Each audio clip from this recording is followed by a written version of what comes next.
Esperluette. Esperluette. Esperluette. Bonsoir à toutes et à tous et bienvenue pour ce deuxième épisode de Une tisane et au lit. Et donc le thème du soir est les optimistes sont-ils hors de la réalité ? Et autour de la table avec moi, alors je vais commencer par les nouvelles que vous avez déjà entendues sur Esperluette. Est-ce que tu peux te représenter, Julie ? Bonsoir, Julie Escalier, je suis agent immobilier, chef d'entreprise sur Avignon et sur Graveson. Très bien. Et deuxième invitée aussi déjà interviewée par Esperluette, Geneviève. Bonsoir. Moi, je suis nomade et mon copain s'appelle Gripoil. C'est ça.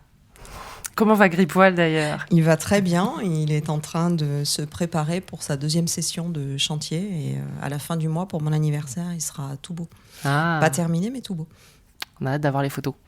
Oui, il y aura des photos. Et ensuite, de retour, Pascal. Bonsoir Pascal. Bonsoir tout le monde. Tu peux nous rappeler ce que tu fais ?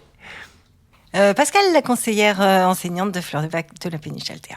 Parfait. Et à côté, Séverine. Et moi, je suis Séverine, je suis la créatrice de la péniche Altea à Avignon, sur l'île Pio. Eh ben, merci d'être venues les filles et bienvenue aux nouvelles. Voilà, donc ce soir, on va parler optimisme. Parce qu'il n'y a pas longtemps, je suis arrivée sur la péniche avec beaucoup d'énergie positive et de bonne humeur. Quelqu'un est arrivé et il n'était pas de très très bonne humeur. Et il nous a raconté plein de choses hyper négatives. Et au bout d'un moment, je me suis dit, mais c'est pas possible, en fait, je suis un bisounours et je vis dans un monde parallèle où moi, j'ai pas envie forcément de me focaliser sur ce qui est négatif. Et donc, ça m'a un peu plombé la journée. C'est pas forcément pour ça que j'en reparle, mais je me suis dit, tiens, ça peut être intéressant de parler de l'optimisme et de savoir aussi, si on est optimiste, est-ce qu'on est complètement hors de la réalité ou est-ce que c'est juste une manière de vivre et pourquoi pas, voilà. Et voilà, donc j'avais envie de parler de ce sujet. Donc déjà, j'avais une première question pour vous. Est-ce que vous vous considérez comme optimiste ou pas ? Alors moi, définitivement, oui. C'est un choix. C'est un choix. L'optimisme, il y a des gens qui peuvent arriver sur Terre en étant optimistes. Moi, c'est un choix. D'accord. Donc ça veut dire que tu l'étais pas... Non, je ne l'étais pas forcément. Et à un moment donné, j'ai fait le choix d'être optimiste. Pour plein de raisons que je développerai pendant la discussion, mais c'est un vrai choix. Et de la même manière que l'optimisme peut être un choix, le bonheur est un choix. C'est pas quelque chose qui nous tombe dessus. Super. Julie ? Moi, je suis une optimiste peut-être née, positive, c'est sûr. Après, oui, ça se cultive. Je dirais même quand tu es né comme ça se cultive. Parce que le monde autour de nous nous appelle pas à être toujours optimiste et positive. Donc, je pense que je suis une vraie optimiste. Pascal ? Alors, un peu les deux, positive, optimisme. En tout cas, j'ai l'impression que c'est être bien élevé que de montrer son côté positif devant les autres. Parce que ce qui t'est arrivé, je trouve que c'est peut-être un signe d'être mal éduqué. D'accord. Donc on devrait montrer, il y avait une phrase de je sais pas qui, je m'en souviens plus, mais on devrait montrer en tout cas du positif, quelque chose de positif devant les autres. Même si chez nous ça va très bien, même si on peut avoir des difficultés, je trouve ça intéressant de montrer un côté positif. On n'est pas obligé d'aller justement déverser sa négativité sur les autres. Ouais. Ça, c'est quelque chose qui me dérange. Et ça arrive très souvent qu'on vienne déverser sur nous des choses négatives qui ne sont pas si faciles à gérer pour nous après. Après, on en reparlera, on continuera. Oui. Il y a des fleurs de bac pour ça. C'est bien pour ça qu'on t'invite. Entre autres. Mais en tout cas, vaste sujet que la positivité. Ouais. Moi, je suis plutôt optimiste, mais du coup, je me disais que les personnes ont aussi le droit de déverser du négatif. Mais moi, je pense que je suis profondément optimiste. Du coup, j'accueille avec bonheur le négatif des autres. Contrairement à moi. Non, c'est pas ça, mais c'est... Enfin, voilà, oui, c'est... je pense que... Après, je sais pas vers où on va aller, mais je pense que pour moi, l'optimisme, il est lié à l'environnement et que c'est un choix de se couper aussi de l'environnement pour pas avoir toutes les mauvaises nouvelles en permanence et pas être enseveli par les mauvaises nouvelles tout le temps. Et du coup, de garder un petit côté optimiste permanent, ouais. Et de temps en temps, il y a quelqu'un qui rentre dans la bulle avec un peu un bulldozer, ouais. Oui, c'est là où je me demande où, effectivement, est-ce que c'est pas, en tout cas dans la société qu'on a aujourd'hui, le fait de se mettre hors de la réalité que d'être optimiste, parce qu'effectivement, je pense que moi, je suis née optimiste, clairement. Ça se cultive, je suis d'accord avec toi, Julie. Mais je fais aussi attention à ne pas être entourée d'informations négatives ou à regarder les infos, par exemple, à la télé ou des choses comme ça, qui font que je trouve que tu t'en prends tellement de négatifs dans la figure qu'au bout d'un moment, il faut encore plus se battre pour rester positif. Donc c'est là où ma question était, est-ce qu'au final, je ne suis pas, ou les gens optimistes ne sont pas des gens hors de la réalité, puisqu'on finit par se couper, ou en tout cas, quand tu disais, d'une manière de présenter les choses aussi, de se dire, tiens, je vais le faire pour les autres. Mais est-ce qu'à l'intérieur, c'est ce que tu es vraiment ? Je trouve que c'est une élégance vis-à-vis des autres. D'accord. Ah oui, définitivement. Mais c'est une élégance ou c'est une obligation que tu te donnes c'est un art de vivre, oui, que j'essaie de cultiver en permanence. Je ne peux pas arriver dans un endroit en déversant, en vomissant mon petit problème sur la route ou mes difficultés. Je trouve ça désagréable pour les autres. Oui, mais du coup, quand c'est quelque chose de plus global et que c'est quelque chose qui a trait à l'entourage, pas forcément un problème personnel, quand c'est quelque chose, une guerre ou n'importe quoi, ou un problème social, de société, sociétal, etc., et que tu arrives en disant, mais j'ai vu ça, et j'ai entendu ça, et j'ai trouvé ça tellement triste, et du coup, tu t'es négatif, mais c'est pas, ça t'est pas propre, du coup, c'est pas forcément une élégance de pas en parler. Enfin, t'as le droit de partager des choses qui sont pas positives. Alors, l'élégance, c'est pas de pas en parler, parce qu'après, on peut discuter d'un sujet. Mais du coup, on vient pas déverser notre manque de positivité. En fait, c'est un peu comme ça que je le voyais. Ou notre défaitisme. Mais voilà. Et peut-être qu'on peut mettre une nuance entre se déverser et dire comment on est. C'est-à-dire que dans d'autres cultures, ne pas dire comment on est et s'obliger à tout le temps sourire sur une photo ou tout le temps dire qu'on va bien ou finir par poser la question « Salut, ça va ?» et ne même pas attendre une réponse parce qu'en fait, on ne demande pas réellement à la personne si ça va. Juste, c'est une forme d'expression, c'est une forme de... Oui, une expression, hein, mais qui n'attend pas de réponse. Et du coup, il ne faudrait pas non plus partir dans l'excès inverse, de ne pas dire qui on est et comment on est à un instant donné. Et on peut très bien dire « non, je ne vais pas bien » sans pour autant se déverser. Donc l'élégance, c'est le déversoir, de ne pas tomber dans le déversoir. C'est ça. Par contre, la pensée positive n'est pas une obligation. On peut ne pas aller bien, dire qu'on ne va pas bien sans pour autant se déverser. C'est ça. Tout est une question de nuance, j'imagine. Oui, et puis je pense que jour-là, j'étais pas prête, mais c'était autre chose. Peut-être tu peux raconter ce qui t'est arrivé, comme ça... Non, pas du tout. C'est même pas le sujet, en fait, qui était ça. C'est vraiment là où j'ai le sujet Enfin, l'idée du sujet du podcast, c'était... c'est pas par rapport ni à ce que la personne est venue nous raconter, ou la personne en question, ou quoi que ce soit. C'est vraiment qu'à un moment dans la conversation... Je me suis dit, mais en fait, moi, j'écoute plus les infos. En tout cas, j'écoute les infos que moi, je choisis. Ce que tu disais, Geneviève, sur le choix, ou toi, Julie, sur la partie je cultive. Parce que, justement, je me rendais compte que quand tous les soirs ou tous les matins, je me prenais les infos négatives dans la figure, ça me mettait dans un mode négatif. Et donc, c'était pas bon. Et qu'au bout d'un moment, il discutait avec Séverine. Et au bout d'un moment, je me suis dit, mais en fait, je me mets dans un monde de bisounours et je suis peut-être hors de la réalité, ouais, et que le fait de se mettre hors de la réalité, c'est peut-être pas forcément bon, en fait. Donc c'est même pas ni le sujet ou quoi que ce soit, c'était sur un sujet de société, mais et il y avait des points sur lesquels j'étais d'accord avec lui, mais c'est vrai que je me suis dit, peut-être qu'en fait, à force de cultiver cet optimisme-là, je me retrouve hors de la réalité et que peut-être qu'un jour, la réalité va revenir me mettre une bonne claque dans la figure et je vais m'écrouler. Mais voilà, et c'est de là où m'est venu le sujet, en fait. C'est plutôt ça que le sujet en lui-même qui n'était pas forcément... Voilà. C'était un jour où j'étais contente. J'ai peut-être pas juste envie d'attendre des trucs négatifs, mais voilà. Et toi, Julie, tu fais comment, par exemple, pour le cultiver ? Déjà, oui, j'écoute les infos, je suis au courant de l'information, mais j'écoute pas. D'abord, je regarde pas la télé parce que je trouve que les images rajoutent de la violence à la violence et de la colère à la colère. Parce qu'en fait, souvent, tu as des clients qui sont.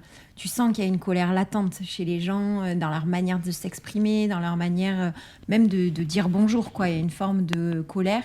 Et c'est vrai que pour le coup, je me dis que c'est sûrement des gens blessés ou des gens qui. Enfin, la société ne cultive pas forcément l'optimisme.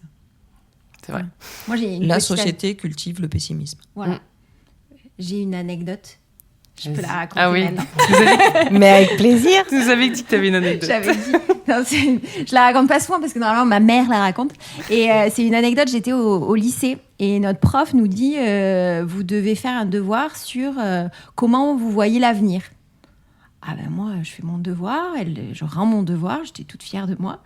Et quand elle rend les devoirs, elle dit écoutez, vous avez bien bossé, sauf qu'on a quelqu'un qui vit pas sur la même planète que nous, semble-t-il, on a Julie. Et donc là, je comprenais pas. Et puis elle explique tout ça devant toute la classe et tout. Donc je fais ouais, je comprends pas, je vais la voir à la fin. Non, je vais pas la voir à la fin du cours, je rentre chez moi avec ma truc et mes parents me disent mais tu veux qu'on aille la voir ? Je dis non, je vais aller la voir moi parce qu'il fallait que je comprenne. Parce qu'en fait, moi, j'avais juste dit, je me suis juste dit, je vis dans un beau pays qui m'offre plein d'opportunités, j'ai pas de problème de santé, il n'y a pas de problème autour de moi, et même s'il y a les problèmes du quotidien. Et du coup, j'avais présenté ça de manière simple, quoi. Mon avenir, il va être chouette parce que finalement. Et donc, du coup, je suis allée voir cette prof et je lui dis, mais je comprends pas, en fait. Déjà, je comprends pas comment vous pouvez m'interpeller comme ça devant toute la classe. Et puis, en plus, je comprends pas pourquoi vous vous inquiétez pas du reste de ma classe, parce que je trouve que dans notre pays, avec nos conditions de vie, d'éducation, etc., comment on peut imaginer qu'on peut avoir un sale avenir, quoi ? Parce que après, oui, il y a des choses qui se passent terribles dans le monde, mais ça ne m'appartient pas. Moi, ma seule chance, c'est de pouvoir me battre contre ça comme je l'entends et avec des outils formidables que sont l'éducation, la culture, etc. Donc c'est un peu ça l'anecdote. Et c'est pour ça que je pense que je suis née positive parce qu'en fait, ça m'a même pas traversé l'esprit de parler de la misère dans le monde parce que foncièrement, elle me touche pas. Je fais des choses, j'ai entrepris ensuite des choses pour faire ce que je pouvais dans les sujets qui m'interpellaient. Mais voilà, ça ne nous appartient pas, tout ça. Et je crois que finalement, notre société qui cultive le pessimisme, elle alimente les colères, les peurs de manière la peur, surtout. La peur. C'est la peur qui fait tellement de mal. Ça fait la peur permet de manipuler les gens, donc on a intérêt à ce que les gens aient peur. Ouais, complètement. C'est vrai que... Et je suis d'accord avec toi sur les images. Je pense que ça pousse à... déjà, tu peux encore plus contrôler les images. Et en plus de ça, oui, ça te met... C'est vrai que quand on parle d'un attentat ou de la guerre ou quoi que ce soit, j'ai pas besoin d'avoir des images en fait, pour m'imaginer l'horreur que c'est et quoi que ce soit. Mais quand en plus on te rajoute des images bien trash, obligatoirement, oui, tu peux pas sortir de là complètement indemne. Et je trouve qu'en plus, ça t'empêche d'avancer, en tout cas. Quand tu as vu ce genre de choses, tu te dis effectivement, je peux rien faire. Enfin, ça m'appartient pas à la difficulté des autres. Je peux rien faire pour arranger le monde. Et donc, comme je peux rien faire pour arranger le monde, j'avance pas. Et donc, je fais rien, au final. Parce que de toute façon, j'arriverai jamais à changer le monde, ça, c'est certain. Et c'est là où je trouve que, voilà, des fois, de me mettre un peu hors de la réalité, ça peut être pas mal. Ça évite. Mais finalement, c'est la réalité de chacun. C'est quoi une vraie réalité et c'est quoi la bonne réalité ? Je crois qu'on a chacun notre réalité et du coup, on vit avec notre réalité. Et je sais pas s'il y a une vraie réalité ou une fausse, je sais pas.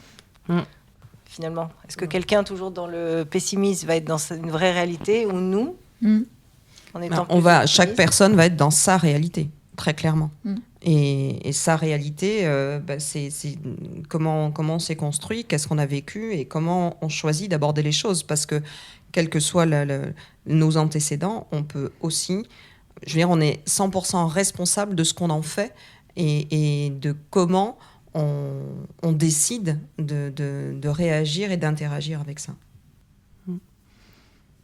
Mais non, c'était juste pour revenir à l'histoire d'alimenter les peurs, là, et je me disais, ça fait un petit moment que j'ai cette idée-là, en fait. J'ai vraiment l'impression que c'est un peu comme s'il y avait 2 grosses bulles, et il y a vraiment des choses qui alimentent le négatif, mais c'est pas forcément que les guerres et la misère, etc. C'est les mouvements sociaux, c'est la politique, c'est toutes ces petites choses, en fait, qui sont surajoutées et qui nourrissent quelque chose de négatif chez beaucoup de personnes. Et moi, j'ai pris la décision de m'éloigner de ça. Mais c'est une vraie prise de décision, en fait, de se dire, mais j'ai pas envie d'entendre ça toute la journée. Je sais que ça existe, j'en ai conscience. J'ai pas besoin qu'on me le rabâche tous les jours. Et j'ai envie de nourrir un truc positif. Donc, du coup, en faisant des choses positives, je me dis que, un peu comme dans Star Wars, le bien et le mal, je me dis qu'à un moment donné, il y a quelque chose qui va remonter et qui va faire basculer cet état d'esprit global. Parce qu'il y a vraiment... et ça fait un moment que c'est comme ça en France. Ouais. Et c'est sûrement pas le cas dans les pays qui sont en guerre, etc., parce qu'ils ont un peu autre chose à faire. Mais du coup, en France, moi, j'ai vraiment ce sentiment-là qu'il y a quelque chose qui nourrit le négatif en permanence, en fait. Et en permanence, et ça vient des sources d'infos, ça vient de tout ça, des médias notamment, quoi. Oui. Oui, puis je pense que la culture française aussi est très facilement dans la critique et dans le négatif. Notamment, enfin moi je trouve que par le système éducatif où on va te dire, on te note en te disant tout ce qui va pas et au lieu de te dire bah ça c'était bien mais il y avait ça à améliorer. J'ai lu justement une publication ce matin sur Facebook qui était marrante sur, je sais pas si c'est une histoire vraie ou pas, mais peu importe, c'est une histoire sur une prof qui écrit au tableau, une prof de maths, et qui écrit la table de 9 et qui écrit 9 x 1, 7, 9 x 2, 18, 9 x 3. Et puis voilà, elle enchaîne toute la table de 9 et jusqu'à 10, elle a bon, mais le tout premier, elle a fait une faute. Et donc dans la classe, tous les gamins rigolent en disant « Ah, bah, vous êtes trompés, vous êtes trompés ». Et la prof leur dit bah voilà, là je voulais juste vous apprendre que dans votre vie, vous allez, surtout on va vous critiquer sur ce qui va pas, alors qu'en fait sur 100% de ce que j'ai fait, il y a 10% là dans ce que j'ai écrit qui est pas bon et tout le reste c'est bon. Et en fait, focalisez-vous sur ce qui est bien au lieu de vous focaliser sur ce qui est pas bien, parce que voilà, oui j'ai fait une erreur, mais en fait les 9 autres lignes étaient bonnes, quoi. Et là, tout ce que vous me dites, c'est vous avez fait quelque chose de mal. Et je trouve que dans la manière dont on éduque aujourd'hui, enfin c'était déjà le cas à nos générations, hein, mais on vous dit ce qui va pas, mais on vous dit jamais ce qui va bien. Donc après, quand on arrive dans la vie adulte et qu'on vous demande de travailler, de trouver des idées, d'être créatif, c'est compliqué parce qu'en fait, toute votre vie, on vous a dit que ce que vous faisiez, c'était pas bien. Donc moi, je trouve qu'il y a ça aussi. Après, je pense que c'est assez culturel aussi. Toi, Geneviève, qui va faire le tour du monde, tu reviendras et tu nous diras si tu as trouvé des cultures plus optimistes. Mais voilà, je pense qu'il y a vraiment ça. Il y en a, mais c'est certain. Mais je suis assez d'accord avec toi, Séverine, sur le fait de faire des choses à son échelle. Et c'est ce que tu fais avec la péniche. Voilà, c'est ce que... Alors, elles ont un micro pour deux entre Pascal et Séverine. Elles se battent. Elles se battent. Moi, je viens de manière positive, mais elles se battent. Je voulais juste rajouter un truc, et c'est pas parce qu'en fait on fait le choix de se dire je nourris pas le négatif qu'on est débile, en fait. C'est ça le truc. Ouais. C'est pas parce que on fait le choix de se dire qu'on va aller voir le côté positif des choses et qu'on peut changer les choses effectivement à son niveau machin qu'on est neuneux, quoi. Ça a rien à voir, en fait. C'est un peu ça. J'ai un exemple. Je suis complètement d'accord. Avec mon ex-mari, c'est quelqu'un qui voyait toujours le négatif partout.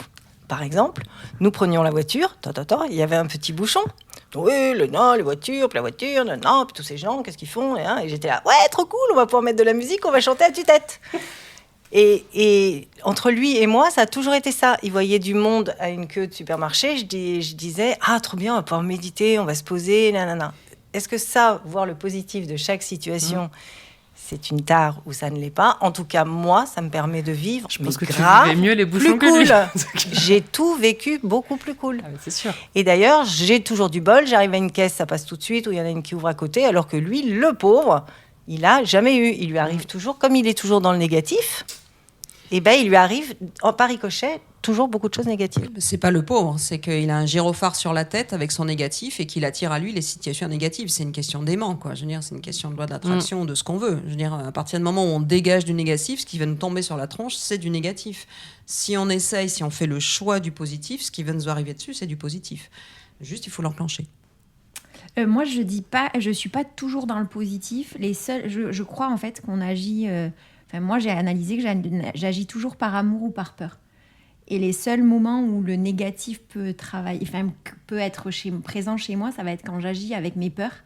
Et du coup, c'est là que je me reconnais pas. Et c'est pour ça. Et c'est aussi cette société-là qui est alimentée. On l'a dit tout à l'heure déjà. Et la notion de peur, pour moi, elle est très, très liée au positif et au négatif. Parce que quand tu as peur, tu es pas dans tes éléments. C'est pour ça qu'après, voilà, faut pas que les gens croient que moi, des fois, je suis dans un bouchon, je râle, voilà, mais c'est... Moi aussi. C'est ça. Et après, juste, je voulais rajouter que hors de la réalité, je l'ai pas souvent entendu, mais souvent, j'ai entendu dire, t'es pas un peu hors sol ? Et c'est rigolo parce que j'ai l'impression d'être hyper enracinée pour le coup. Non mais c'est, voilà, je veux dire, les gens qui, justement, c'est tellement devenu une espèce de passage obligé que d'être pessimiste, collapsologue ou je ne sais trop quoi, que je veux dire, justement, ces gens-là sont hors sol. Parce que si on est complètement enraciné dans la vie, voilà, non mais je veux dire, après c'est une question de regard, c'est une question. Alors moi, il y a un truc que j'ai lu il y a pas tellement longtemps qui me revient là, c'est voir le verre à moitié vide ou à moitié plein. Putain, ceux qui voient le verre à moitié vide, qui changent de verre, ils prennent un verre plus petit, ils arrêtent d'emmerder les autres, quoi. Il y a un peu de jugement là quand même. Oui, mais quand même, au bout d'un moment, si tu veux, voilà. Non, mais oui, ça me touche. Oui, je suis touchée quand j'entends des gens qui sont en train de juger en disant mais t'es pas un peu hors sol, genre t'es pas un peu neuneux ou t'es pas un peu ci, t'es pas un peu là. Mais à force d'être hors sol, à force de ne plus être dans nos racines profondément ancrées dans la vie, on chope des peurs mais monumentales qui font qu'on devient pessimiste. Et si on est profondément enraciné et qu'on est dans son axe, oui, il peut nous arriver des choses vraiment difficiles. Et on va avoir, parce qu'on est bien enraciné, on va avoir le recul et la solidité et la force de se dire « Ok, je viens de me prendre une grande claque et je fais le choix d'aller de l'avant. » Parce que j'ai les racines et l'assise suffisante pour le faire. Mais après, c'est pas grave qu'on lui dise qu'elle est hors sol. Comment t'as vécu ça, qu'on te prenne pour un hors sol? Moi, je vis tout bien parce qu'en fait, je regarde celui qui me le dit. Voilà. Et du coup, je me dis, waouh, la chance que j'ai. Voilà. En fait, sans jugement, mais quand Génial. même. Non, après, c'est ça, c'est les gens qui... C'est l'effet miroir. Enfin, tu vois, t'es hors sol. Oui, je suis différente de toi. Oui, peut-être. Et heureusement. Et j'en suis Merci. heureuse, même si voilà, je respecte les choix de chacun. Parce qu'après, on choisit aussi... on fait un choix à un moment d'être alimenté. Les gens, souvent, je leur trouve l'excuse, je me dis, ils savent pas faire. Voilà, ils savent pas faire. Chacun va à son rythme. Si on peut au moins reconnaître ça, chacun va à son rythme. On peut juger, déjà, on se fait du mal à nous aussi. On va dans le même cercle qu'eux. Alors que dire j'ai de la chance, je suis un peu plus cool dans ma vie. Je suis hors sol, je suis au niveau des nuages, c'est-à-dire. C'est génial. Rien que le mot hors sol, ça fait un peu une navette spatiale, c'est vachement sympa. C'est pas mal. Mais oui, voilà, après, chacun fait comme il peut. Hein. Ça, c'est mon côté pessimiste qui refait surface parce que moi, quand j'entends hors sol, je pense agriculture et l'agriculture hors sol, elle n'est pas cool du tout. Moi, je pense nuages. Ah ouais, moi c'est nuage, c'est la fée clochette. Moi je vois la... C'est ça, des paillettes qui volent partout. Moi, je pense à une piscine, hein, je suis désolée. Hors sol. Et c'est moi qui suis dans l'immobilier. Voilà, c'est ça. Chacun sa référence, chacun sa manière d'appréhender les choses. Elle vient de faire 3 devis pour ça. Elle prépare l'été, donc voilà. Ne lui en voulez pas. Y aura-t-il une péniche sur la piscine? Une piscine sur la péniche, hors sol. Tu es peut-être un petit peu en dehors de la réalité. Ah oui, moi je suis... Il y a une très grande piscine, elle s'appelle le Rhône. Oui. Elle est belle. Elle est belle. C'est vrai. C'est vrai. C'est une très belle piscine, mais on se baigne. En tout cas, très peu dedans. l'optimisme nous aide la positivité à mieux vivre. Ça, c'est sûr. Moi, je pense bien qu'on me traite d'hors sol, de piscine, de tout ce que vous voulez. Mais quand même, c'est vachement plus cool d'être positif. Ah bah oui. Moi, je pense vraiment que ça aide à avancer, surtout quand on a des moments très difficiles. Je pense que, clairement, avec ta maladie, Julie, ça a dû t'aider énormément. Oui, et puis plein de choses, puisqu'après, du coup, les gens croient... Un jour, on m'a dit, mais toi, t'as jamais... Tu sais pas ce que c'est les échecs. Je dis, et je me disais, c'est vrai, j'ai pas beaucoup eu d'échecs dans ma vie, je me suis posé 1000 questions. Et j'ai une copine, elle me dit, mais c'est normal, Julie, toi tu sais pas ce que c'est les échecs. Les échecs pour toi, c'est juste des épreuves. Donc une fois que tu as passé l'épreuve, quand on a une maladie comme toi, tu as passé aussi des épreuves.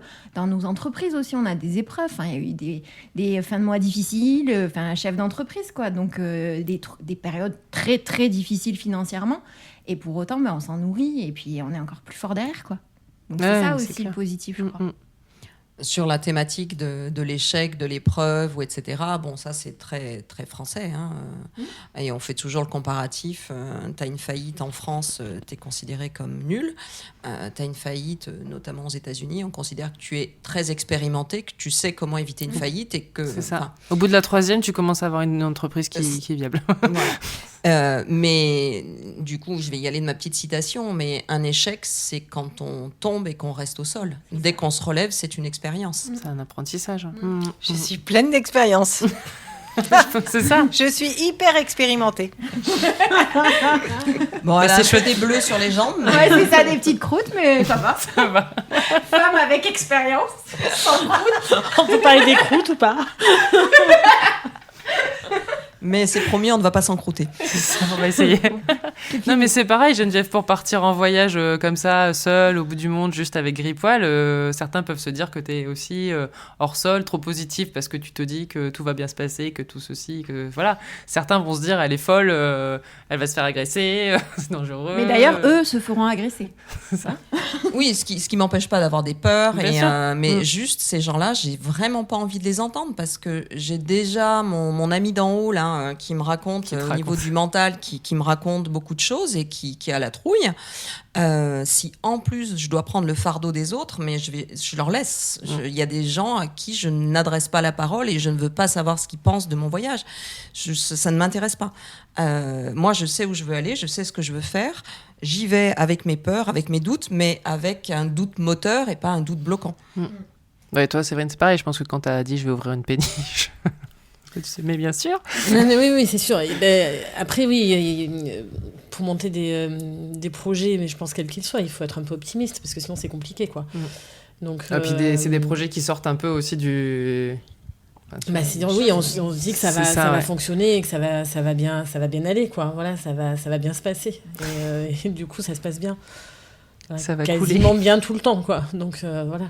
En même temps, si tout se passait bien tout le temps, ça serait pas drôle. Ouais. On s'ennuierait un peu, non? Ouais, c'est ça. En fait. Non, mais oui, il faut être optimiste. C'est ça qui serait pas normal. C'est si on pensait que tout allait bien se passer. Le but, c'est pas que tout se passe bien. C'est que nous soyons aptes à passer toutes les étapes. C'est ça, être positif, finalement. À vivre les étapes, à vivre les étapes, à vivre les émotions, à passer les étapes et à grandir. C'est pas que tout aille bien. C'est ça, c'est-à-dire que les gens qui sont positifs, c'est pas Bisounoursland, je vais bien, tout va bien, il ne se passe jamais rien d'horrible dans ma vie. C'est que les gens qui sont positifs, ils ont des épreuves et des galères comme les autres, et ils décident d'en faire quelque chose de bien. C'est ça. Enfin, c'est mon opinion. Moi, je pense qu'on est toutes d'accord. Ouais, c'est bien. On aurait dû inviter un pessimiste. Ah, mais oui, c'est ça. Ça aurait été intéressant. Ah oui, ça aurait été très J'ai raté mon coup. Je suis profondément quelqu'un bâti sur la vision pessimiste des choses. Eh ben, ça te va pas bien. J'ai fait un choix. J'ai fait un choix à un moment donné. Je veux dire, ça m'a pourri la première partie de ma vie. J'ai pas continué avec, quoi. À un moment donné, on est responsable de l'état dans lequel on se trouve. Et si on ne décide pas d'aller mieux, personne va le faire à notre place. Et tout ce qu'on a dit juste avant sur comment les informations sont divulguées, comment les choses sont organisées aujourd'hui au niveau de la société, c'est pas fait pour qu'on aille bien. Donc si nous, on se prend pas en main pour aller bien, il va pas se passer quelque chose de cool, quoi. Moi, du coup, j'ai vraiment une image qui m'est restée quand j'ai créé la péniche. J'avais lu un texte inspirant, on va dire, et qui disait que qu'il faut se lancer, parce que quand on se lance, il y a le chemin qui apparaît ou le filet qui apparaît, etc. Et du coup, il y a vraiment un côté de se dire, je me lance et j'y crois. Et du coup, c'est optimiste d'y croire, parce que je connais aussi tout le négatif et tout ce qui peut se passer qui va être négatif. Mais je décide quand même de me lâcher, d'y aller, etc. Et en fait, ça apparaît. Je pense que cette image-là du chemin qui apparaît quand tu avances... Tu fais ton premier pas et le chemin... Ouais, voilà, mais c'est vraiment ça, en fait. En tout cas, moi, c'est vraiment ce qui s'est passé. Et en y croyant, il y a l'histoire de la croyance. Après, j'avais effectivement autour de moi plein de gens qui me disaient oh, « Mais ne fais pas ça, mais ça va être super compliqué. Il va y avoir plein de travaux, tu vas avoir plein d'ennuis, mais c'est compliqué d'être sur une péniche, il y a plein de choses à faire, etc. » Donc oui, il y a plein de choses à faire, ça c'est sûr. Et en même temps, j'ai vu que le côté positif. Du coup, ce qui m'a permis d'avancer, sinon c'est un vrai blocage en fait. Ah bah sinon tu fais jamais ça, il y a trop d'eau. Hein. Il y a trop d'eau. Il y a trop d'eau. Non, c'est vrai, il y a plein d'eau à côté autour d'une péniche. Ah bah là, oui, c'est le problème, c'est que... Mais ça aide, oui, c'est vrai que ça aide à avancer de voir la vie d'un côté positif quand même. Ben, là, justement, j'ai lu un texte la dernière fois sur faut-il toujours sourire au travail ? Et dedans, il citait un psychologue américain qui s'appelle Sean Achor, je pense que ça se prononce comme ça, qui a écrit The Happiness Advantage, et qui dit qu'en fait, pour les vendeurs, 75% des ventes, c'est ça, du succès des vendeurs dépendent de leur optimisme. Donc, c'est-à-dire, si les vendeurs sont optimistes, à 75%, c'est pas leur technique de vente ou toute la partie technique qui peut être dedans, qui va faire qu'ils vont réussir, c'est ceux qui arrivent en se disant, je vais y arriver, et je suis optimiste, et je sais que ça va marcher, et voilà. Et il y a donc que 25% des ventes, qui est du succès de la vente, qui est dû à la compétence technique en soi. C'est donc, évident. C'est quand même énorme. C'est évident. Ça marche en immobilier, ce principe-là ? Complètement. Tu sens même des fois, quand moi je suis dans une énergie plus basse, où tu sens l'agence qui est dans une énergie plus basse, où les collaborateurs sont dans d'autres choses, puisque des fois c'est plus haut, plus bas, tu le sens totalement. Tu transmets pas la même chose. Et même dans les recrutements, tu vois, parce que, moi, une phrase que j'aime bien, c'est là où il y a la volonté, il y a le chemin. Donc il y a vraiment ça. Si tu as la volonté, la motivation, en fait, tu peux prendre tous les chemins que tu veux. Et c'est un peu ça, parce que moi, mes recrutements, gens me disent ouais, mais j'ai pas d'expérience dans l'immobilier. Et c'est pas grave. C'est pas grave, parce que si tu as envie, tu pourras y arriver. Je pense que c'est peut-être pas dans tous les métiers où il y a quand même besoin de technique, et encore, quoique. Ça s'apprend, la technique. C'est ça. Si on a envie d'apprendre, complètement. L'envie, ça s'apprend pas. Ouais. Et c'est peut-être là où, en fait, on se retrouve dans une problématique de la France qui enseigne de façon technique au lieu d'enseigner sur des compétences ou des capacités ou un état d'esprit. La technique, les connaissances, ça s'acquiert. Pour moi, un exemple assez flagrant, c'est l'éducation nationale, où en fait, on fait du bachotage complet et on ne recrute pas des gens sur leur capacité pédagogique, mais sur ce qu'ils ont engrangé en apprentissage automatique à annoncer des trucs, mais qui sachent... Bon, c'est un petit peu... Désolée pour tous les profs qui écouteront, mais je trouve que l'administration de l'éducation nationale, en tout cas, ne met pas en valeur chez les professeurs leurs compétences en pédagogie, et met avant tout en avant, comme dans la majeure partie de l'enseignement en France, le côté apprentissage, bachotage, technique, au lieu de mettre en avant les compétences et l'expérience et l'état d'esprit. Alors, rien n'est parfait dans l'éducation nationale en France ou ailleurs, mais j'aimerais bien revenir sur ce que disait Julie. Qu'est-ce qu'on fait de ça ? Donc, on a déjà de la chance de pouvoir aller à l'école, voir le bon côté des trucs. À l'école, on a quand même un apprentissage. Et après, qu'est-ce qu'on en fait ? Alors, certes, je suis archi d'accord avec toi. Il vaut mieux être à l'école Montessori que dans une école moins nana. Parce qu'on met plus en avant les personnes, enfin tout ça, les émotions des enfants. Mais ceci étant dit, après, qu'est-ce qu'on fait de tout ça ? Et nous, du coup, à titre individuel, on peut positiver aussi. Tu vois, en France, certes, il y a des choses qui ne sont pas terribles, mais prendre le côté positif de chaque enseignement qu'on peut avoir ou autre. Oui, complètement. C'était juste un état général qui n'aide pas. Et après, chacun a le choix de... Plus ou moins, mais plus ou moins. J'aurais dit que l'école apprend à apprendre. L'école apprend... t'es pas dans une acquisition de compétences. La plupart des trucs qu'on a appris à l'école, on s'en rappelle pas, en fait. Mais il y a cette notion, c'est logique, tout ça. Donc après, est-ce que l'école va être chargée de t'apporter certaines compétences, ou est-ce que ces compétences-là, de toute façon, tu les apprendras par l'expérience ? Je suis plutôt là-dessus. Voilà. Et après, moi, l'école, j'ai fait l'école publique classique depuis ma petite scolarité jusqu'à la plus grande. Et en fait, chaque année, j'ai rencontré au moins un prof extraordinaire, des profs avec qui je suis en contact encore, des profs qui révèlent des potentiels. Et ça veut dire que l'école et l'éducation nationale en France, on la bâche beaucoup. Mais en attendant, je trouve qu'elle est quand même très qualitative et qu'il y a des gens extraordinaires qui la font et que leur rôle, c'est finalement de nous apprendre des manières d'apprendre et le goût d'apprendre pour aller plus loin, puisque finalement, t'apprends jamais mieux que quand tu fais des conneries et que quand tu t'en sers comme expérience, comme on disait tout à l'heure. Déjà, on a la chance de pouvoir aller à l'école. Oui, c'est un peu ça, tu vois. Pour clôturer la thématique éducation nationale, c'est pour ça que tout à l'heure, j'ai bien précisé l'administration de l'éducation nationale et pas les professeurs. Pas les Après, enseignants. ça n'enlève pas le débat, hein, parce qu'il y a un vrai débat. On peut faire, à mon avis, Ouais, alors là, je pense qu'on peut faire 3 heures extraordinaire d'émission. là-dessus, ouais. minimum. Donc, c'est pas enlever le débat, mais c'est juste qu'est-ce qu'on prend, qu'est-ce qu'on prend de tout ça et comment on le Changer le transforme. concept. Une tisane, une vodka et au lit. C'est pas mal aussi. Ça sera pour la saison 2. Saison 2. Alors moi, je voudrais TGV, tequila, gin, vodka. Très bien. Allez, Et l'abus d'alcool est dangereux pour la santé, à consommer N'oublions avec pas de modération. répéter. Et si vous ne trouvez pas modération, cherchez quelqu'un d'autre. Je crois qu'il va vraiment falloir qu'on change le nom de l'émission. Tisane et au lit, c'est très bien. Sage et compagnie. Et quand vous avez un gros coup de mou, qu'est-ce qui vous permet de redevenir optimiste? Est-ce que vous avez un truc, quelque chose qui, je sais pas, à part l'alcool? Un coup de mou physique ou moral? Moral, ouais, plutôt moral. Moment où tu te dis non mais de toute façon ça va pas marcher ou j'arrive plus ou je sais pas. Non mais ouais, non, j'allais dire j'en On a une prends des réponse fleurs sur de bac, mais je vais vous passer Pascal. Non ça c'est Patientez professionnel. quelques secondes, je vous passe Pascal. Non, Ne non, ça me quittez fait pas. plaisir que t'en parles toi. Ah non, Mais non, mais ça me fait penser forcément, puisque c'est un truc que je suis en train d'apprendre en ce moment. Donc voilà, donc il y a des fleurs pour ça. Mais vraiment, je préfère laisser parler des spécialistes. C'est sympa, mais j'aurais bien Mais aimé savoir où tu en étais avant de les fleurs de bac, connaissances. t'avais bien autre chose. En tout cas, en fleur de bac, il y a une fleur lorsqu'on vient de subir un petit revers, un petit quelque chose, il faut qu'il y ait cette notion où il nous arrive un petit revers dans la vie, un petit quelque chose qui nous fait baisser les bras. Alors ça peut être un jeune qui rate son permis, hein, mais ça peut être pour nous adultes, je sais pas, un truc qui... Oui, après il y a pas de. Où on est petit là, ou grande. On est là, on a les bras pendants et tout ça. C'est gentiane.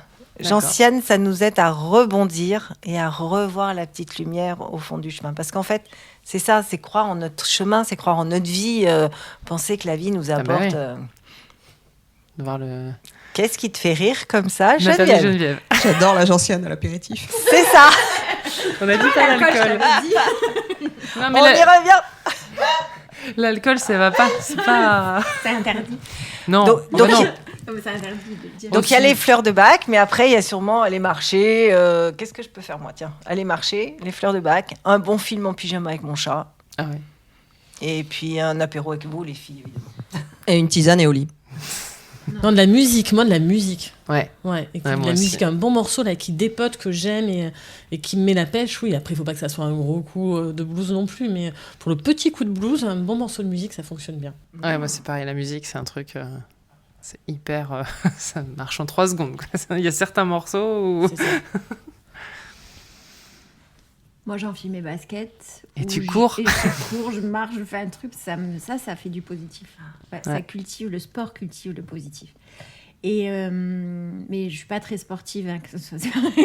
Alors après l'interview que t'as faite, plus personne te croit hein, quand même. Et sinon, en fait, je demande de l'aide au sens spirituel du terme, et je demande de l'aide à ce que j'aime. En fait, j'appelle une copine ou j'appelle quelqu'un que j'aime et qui sait donner de l'amour, et du coup, après, ça va mieux, en fait. Hein, c'est bien. Pour les méga coups de blues, ouais, l'appel à un ami fonctionne très bien. C'est ton Et c'est mon dernier mot. Parce que ça, oui, sur les jours où vraiment j'ai le moral au fond, enfin, en sous-sol, je vais prendre mon carnet d'adresses et je vais regarder jusqu'à ce que je trouve quelqu'un de disponible et que je puisse échanger. Et sinon, le truc qui pour moi est une évidence, c'est que dans toutes mes réflexions philosophiques sur la vie, je sais que rien ne dure, y compris les coups de blues. Donc si je me lève un matin et que je sens que franchement j'ai la tête à l'envers et que la journée démarre mal, je me dis c'est pas grave, ce soir je vais dormir et demain matin ce sera passé parce que j'aurai passé une nuit dessus et c'est pas grave. Donc au pire j'ai une journée de merde devant moi et tout va bien. Ouais, pas mal. Ça dure pas toute la journée en général Ben non, parce que dès que je dis ça, en général, ça commence à aller mieux. Oui, c'est ça. Oui, moi, je vais travailler, et, je pense à autre chose et ça passe, quoi. Pour le coup de blues moyen, donc. Du petit au moyen. Sérieux, maintenant. C'est ça. Mais en tant que non optimiste de naissance, des fois, le matin, je me lève et je vais vraiment pas bien. Et donc, je me dis que même si ça dure toute la journée, c'est pas grave. Oh, des fois, ça... C'est les hyper gros... paradoxal. C'est hyper intéressant. Complètement. C'est le moustarde en fleur de bac. Tu sais, la mélancolie, et on sait accueillir ce moment où on est un peu dans le blues. Oui, parce qu'au final, des fois, le blues, ça veut pas dire être pessimiste, mais c'est vrai que ça permet d'avancer aussi. Voilà. Et c'est là aussi halte à la dictature de l'optimisme à tout bout de champ ou à la bienséance de l'optimisme à tout bout de champ. Il y a des moments où on va pas bien, quoi. C'est Point ça. barre. Je vais vous chanter une chanson d'Angèle, je crois. Ah ouais, chante-nous une chanson d'Angèle. Non, mais Vas-y. c'est le spleen n'est plus à la mode, tout ça. C'est vraiment ça, cette chanson. Oui. n'est plus Ouais. à la mode. Voilà, c'est ça. C'est pas compliqué. Tu vois, on avait dit Bon, qu'on faisait allez, soirée allez, karaoké. Karaoké. Il y a ça aussi, franchement, pour aller bien. Allez, tu mets, chanter.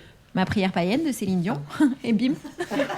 Pourquoi Si on aime Céline Dion, oui. Non, mais t'es pas obligé de l'aimer avec cette Non, chanson. c'est vrai. Tu la mets, tu sautes.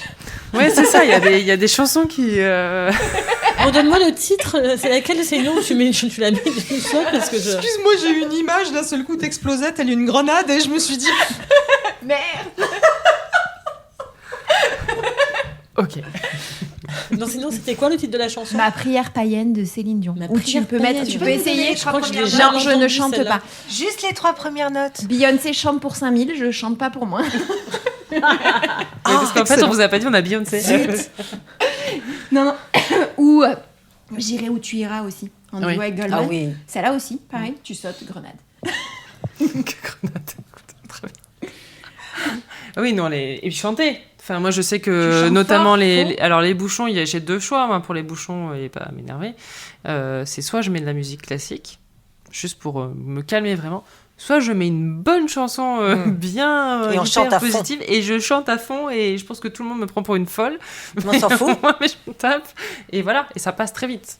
Mais voilà, mais là c'est vraiment pour le petit coup de colère, tout ça. Mais Ah, pour moi, gros j'ai- coup de blues, c'est pas pareil. Mais... Moi, j'ai pas le coup de colère dans les bouchons parce qu'en fait, dans les bouchons, c'est une opportunité extraordinaire d'observer les gens.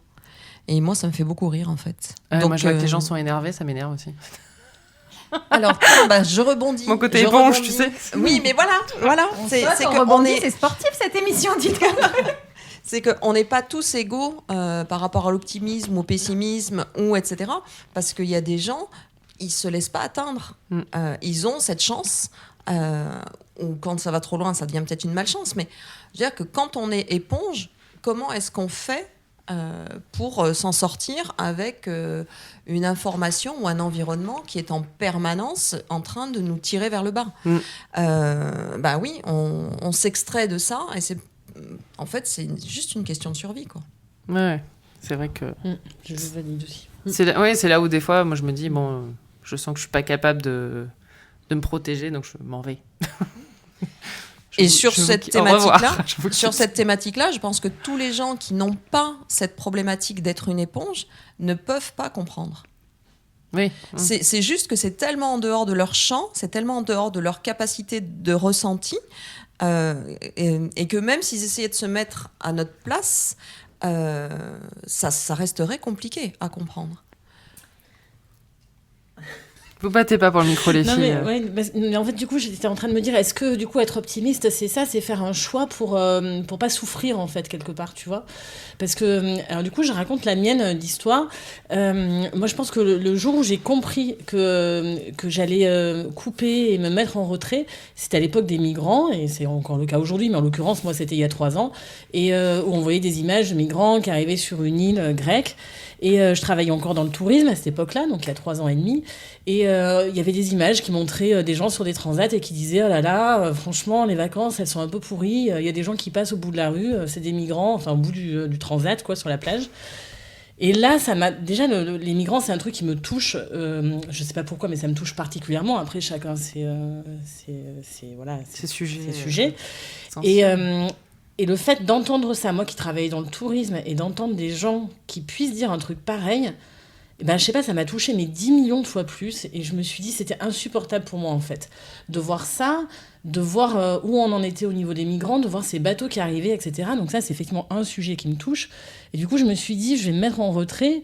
C'est pas pour ça que je suis pas au courant et que je vais pas participer à aider, à essayer de faire des choses, etc. Mais je veux plus entendre cette manière-là de raconter les choses. Et du coup, je me suis mise en retrait, mais vraiment volontairement, quoi. Et c'est moi, ça a été vraiment mon déclencheur, ça. Ça a été un truc... Puis alors, de voir ces touristes écrasés sur la plage qui disaient « Mes vacances sont foutues parce qu'il y a des migrants au bout. » Enfin, ça m'était vraiment insupportable. Et je me suis même demandé à quoi ça servait. Enfin, le gars qui a fait le reportage, à quoi ça servait de diffuser des images pareilles. Enfin, aucun intérêt, quoi. Ben si, oui, justement, oui, quel est l'objectif ? Qu'est-ce que ça sert ? C'est ça, ouais. Du coup, je sais plus ce que je voulais dire. Si, je travaille dans un magasin, vous savez, en plus de mes fleurs de bac, je travaille dans un petit magasin. Nous, on sait, mais ceux qui écoutent, non. Alors je travaille dans un petit magasin bio à Villeneuve, un petit magasin super sympa, j'aime beaucoup aller travailler là-bas. Et ceci dit, dans une après-midi, je vois à peu près 80 personnes. Donc il y a 80 personnes qui rentrent avec ses humeurs, ses états je suis contente, je suis heureuse, je suis fatiguée, drôle, gentil. Enfin, tu vois, rien n'est ni mauvais ni bien. N'empêche que c'est 80 personnes qui me déversent 5 minutes toutes leurs énergies. Donc comment se protéger de ça ? Alors, vous allez dire, ce soir, je suis fleur à fond. Bon, déjà, j'ai ma fleur walnut, mais ceci dit, oui, il faut se protéger de toutes ces agressions qu'on reçoit. Alors comment ? Après, chacun va avoir sa méthode, mais sinon, c'est insupportable. Je suis sensible, ça me touche, moi, tout ça. La mamie qui va me dire qu'elle est trop vieille, celle qui s'est engueulée avec son mari, enfin, tout ce que je peux entendre dans une journée avec 80 personnes. Pour ça, les commerçants, je pense qu'ils prennent... C'est impressionnant, toi aussi, certainement. Et donc, oui, se protéger. Après, c'est une volonté politique de notre part. Il y a des volontés politiques de regarder BFM TV ou pas. Après, c'est chacun fait comme il peut avec ce qu'on a. Moi, je reconnais que la télé, c'est switch off depuis longtemps. Je préfère regarder des films et des choses comme ça. Mais après, on fait comme on peut. Oui, tout ça, on fait comme on peut. Quand on disait que c'était un choix, c'est ça aussi. Tu peux choisir aussi ce que tu regardes ou ce que tu Il regardes faut pas. Se protéger. Après, j'ai l'impression qu'il faut se protéger. Mais après, on fait comme on peut. Toujours pareil. Alors moi, j'ai envie de dire que l'étape d'après dans l'optimisme, c'est d'être arrivé à un état de bienveillance avec soi-même tellement abouti que justement on n'a plus besoin de se protéger. Parce que la protection, c'est quand même une séparation avec les autres, quels qu'ils soient. Et le but, dans le chemin, en tout cas dans le chemin qui est le mien, c'est qu'on pourra laisser personne derrière, même les gens qui m'insupportent ou avec qui je ne suis profondément pas d'accord, on réussira ensemble ou pas, ou on ne réussira pas. On ne peut pas laisser qui que ce soit derrière nous. Donc l'idée, c'est dans ce que l'on fait pour nous et dans la façon dont on est bienveillant, dont je suis bienveillante avec moi-même et la façon, l'amour que je me prodigue à moi-même, c'est d'en déverser suffisamment dans mon cœur que je puisse avancer les bras ouverts et le cœur ouvert et que qui que ce soit qui arrive en face, il me traverse et il n'entame pas. Et donc, je n'ai plus besoin de me protéger. C'est une protection, ça. Et c'est comme ça que je me protège. C'est-à-dire que tous les gens qui viennent, je ne le prends pas pour moi. Et je sais que ça me traverse, ça passe à côté. Et je ne vais pas, moi, prendre chaque chose. Après, il y en a qui c'est un peu plus difficile que d'autres. Mais oui, c'est un peu ça. Et puis, chacun a son histoire. Donc, la bienveillance, il faut l'avoir pour soi et pour l'autre. Même celui que je déteste le plus. Parce qu'il y a 2-3 clients par soi, déjà, parce que qui m'insupportent. Mais ceux-là, j'essaie d'être bienveillante avec eux aussi. Du coup, c'est ça qui me pose. En fait, ma protection à moi, elle est là. Mais après, Julie, je sais pas comment tu fais. Mais parce que Julie, tu dois aussi entendre des histoires. Enfin, moi, quand j'ai acheté une maison, soit c'était des successions, soit c'était des divorces. Oui, enfin, après, c'est toujours pareil. Moi, ces histoires-là, elles m'appartiennent pas. Elles sont aux autres.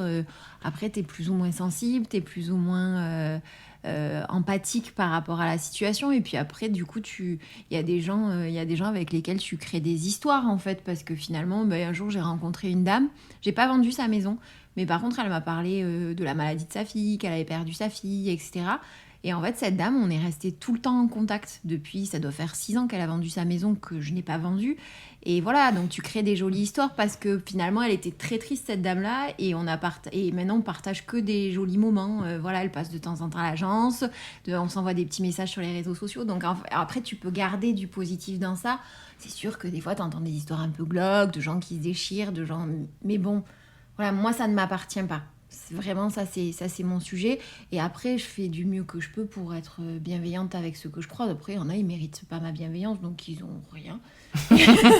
Un petit sourire, et puis voilà. Mais c'est ça, c'est plutôt prendre ça pour mettre de la distance. Après, c'est pas évident, et ça demande beaucoup de travail, puisque avant j'étais très éponge, donc comme je suis les émotions sont hyper exacerbées chez moi, du coup, c'était compliqué. Ah, c'est beaucoup d'énergie quand même. Tu vois, tu racontais avec une personne qui t'avait envahi ton espace. Ouais. Imagine quand t'en as 80 ou t'en as 15 dans la journée. Ouais. Mais puis même des fois, quand elle ça nous empêche pas d'être là ce soir toutes les 4, hein, tu vois. 5, on est 5. Non, mais si, 4 plus toi. 4 plus toi. Enfin, 4 micros, quoi. C'est dommage, c'est le micro qui a pas... Il manque un micro. Voilà. C'est le Père Noël, hein, il m'a pas... Il m'a pas amené au Achetez des podcasts Esperluette pour avoir un 4e micro. Ils sont gratuits, c'est le problème. Le jour où je les ferai payer, peut-être mais ils achèteront autre chose. Ils vont acheter autre chose. Envoyez des sous. Achetez-moi un micro, s'il vous plaît. Achetez-moi un micro. Soyez positifs, envoyez un micro à Esperluette. Péniche Altea, merci. Non, mais c'est mon côté positif, tu vois. C'est OK, on est 5, il y a 3 micros, c'est pas grave. On va s'en sortir. Demande à l'univers.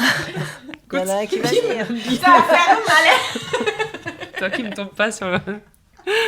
Non, mais voilà, c'est ça, mon côté positif. Il y a 3 micros, on est 5, c'est pas grave. Donc voilà, vous entendez des bruits de micro, j'ai oublié mes pieds, tout va bien. Mais elle est quand même arrivée à marcher sur le pont. Mes pieds de micro, j'entends. Mais heureusement, ce soir, il y avait la sauge. C'est ça, il y avait la sauge. C'est bien la sauge. Est-ce qu'il y a des plantes qui rendent optimistes? Je sais pas en les fumant. Hein, après l'alcool. Je pensais aux tisanes. T'as pas une... Alors si, il y a le fenouil. Super. Je vais partir. Désolée pour ceux qui aiment pas le fenouil. Je déteste ça. Vraisemblablement celle qu'on a bu avant de commencer aussi, hein, optimiste. Je veux la recette. Non, c'était celle avant de commencer, c'était un coup de froid, donc c'était du gingembre, du citron, racines de réglisse, mauve et c'est tout. C'était bon. Et un citron. Et c'était trop bon. C'était trop bon. Voilà. Donc on sera pas malade, mais pas optimiste. Le rend joyeux, c'est vrai, le fenouil rend joyeux. J'ai une question. C'est Hildegarde de Bingen qui l'a dit. Hein. Bah si elle l'a dit. Ouais.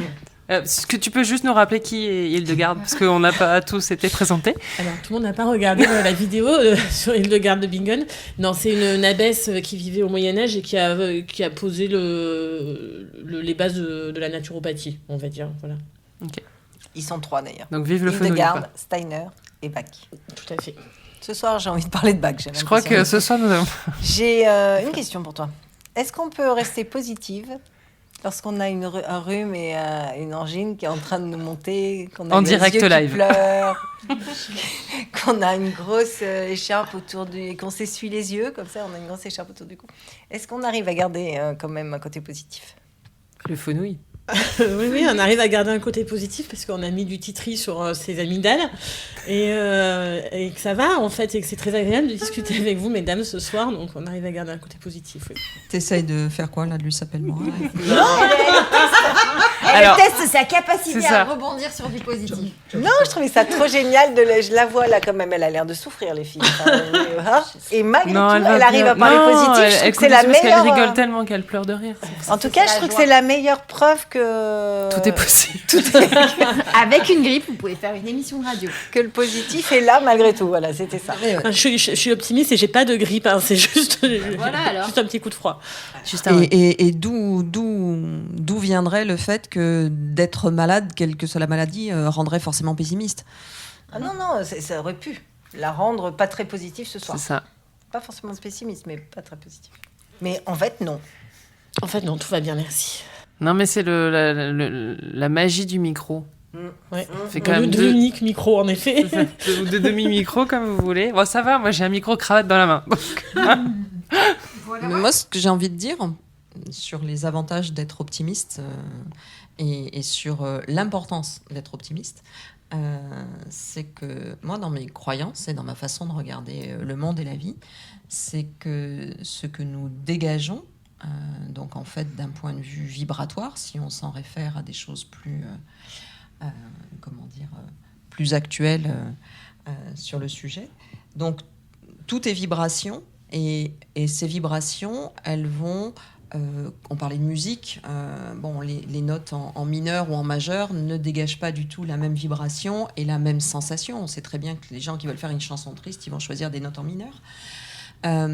Et donc, ce que nous dégageons impacte, puisque ces vibrations, elles traversent tout le vivant.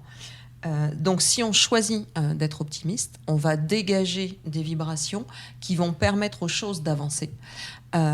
Nos pensées créent le monde. Donc, nos pensées dégagent une vibration qui vont créer ce qui va se produire demain. Donc, pensons positif et notre monde va s'en porter beaucoup mieux. Tu crois qu'on peut influencer le monde Complètement. Ça, c'est ma croyance. Bah oui, c'est sûr. Individuellement. Parce que si tous individuellement on pense ça, tu te rends compte la vague ensuite que ça peut provoquer. Je suis d'accord. Tsunami de bonheur. Tsunami de bonheur, j'adore. Ouais. Alors, j'adore. juste pour préciser ma pensée, je n'ai aucun pouvoir sur qui que ce soit. Je n'ai de pouvoir que sur moi-même. Par contre, je peux choisir ce que je diffuse. Et donc, les gens autour de moi peuvent choisir, parce qu'ils me voient aller bien, de me copier. Moi, je suis convaincue qu'effectivement, quand tu es optimiste, que justement, tu as le sourire. Rien que le sourire, en fait, c'est... Moi, le truc qui m'a marqué quand j'étais petite, c'est ma prof de danse qui me disait toujours, même quand vous êtes de dos au public, faut sourire, parce que ça se voit. Donc, la première fois qu'elle te dit ça, tu rigoles. Et en fait, oui, c'est vrai. C'est vrai, et c'est pareil au micro, même s'il n'y a pas l'image, si tu souris, ça va s'entendre. Au téléphone, c'est la même chose. Et donc, encore mieux si tu es en face de quelqu'un, c'est que... un vrai sourire, hein, pas... Julie me fait un sourire de Joker. Fait limite flipper. Sympa. Parce que pas naturel. Mais voilà, mais je pense vraiment que plus tu vas avoir un comportement positif, plus tu vas réussir à aussi... que les gens autour vont ressentir ça. Et nous avons un bateau qui passe à côté. C'est ce que tu disais sur les ventes, là, sur le fait qu'il y avait pas, que la technique n'était pas importante. En fait, pas importante, c'était moins importante que le reste. C'est ça, c'est tout ce que tu vas dégager de positif. C'est un quart, c'est... Voilà, et ça va convaincre et ça va fonctionner, en fait, simplement. Complètement. Bonjour le Pégase qui passe. Oui. Il est un peu tard, le Pégase. Je sais pas, j'ai décidé que c'était le Pégase. C'est qui Pégase est une péniche qui passe le Rhône plusieurs fois par jour. Moi, j'avais une question que j'ai oubliée. Qu'est-ce qui t'a fait changer, Geneviève Tu disais justement qu'au début, tu étais plutôt pessimiste et que d'un coup, tu es passé de côté lumineux de la force. Peut-être tout simplement le besoin de vivre plutôt que de survivre. À un moment donné, trop c'est trop, et soit on en crève, soit on décide de vivre vraiment, et pas juste de vivoter ou de... Voilà. Et je vais redonner la citation que j'avais faite dans ce petit esperluette, c'est vivre, c'est pas forcément et être optimiste, c'est pas forcément être tout le temps fly quoi. C'est juste de dire que c'est rêver et rêver en grand, hein, et que si nos rêves sont pas assez grands, si nos rêves ne nous font pas peur, c'est qu'ils sont pas assez grands.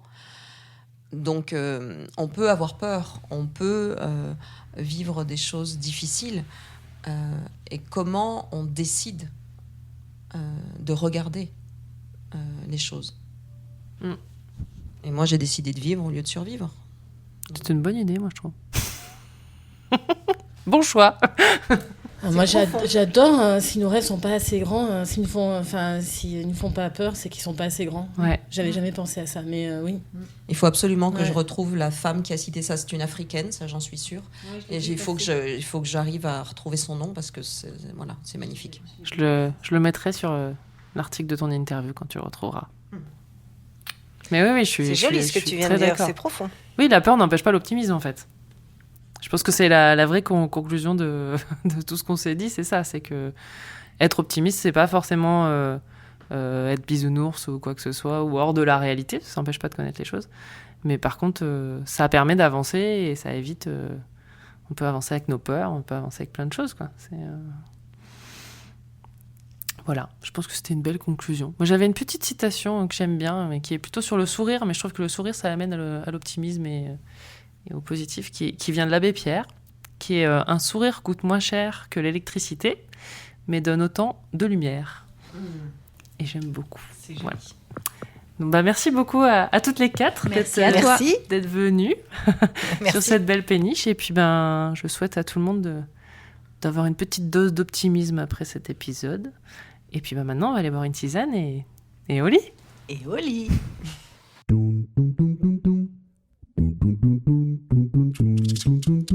Esperluette.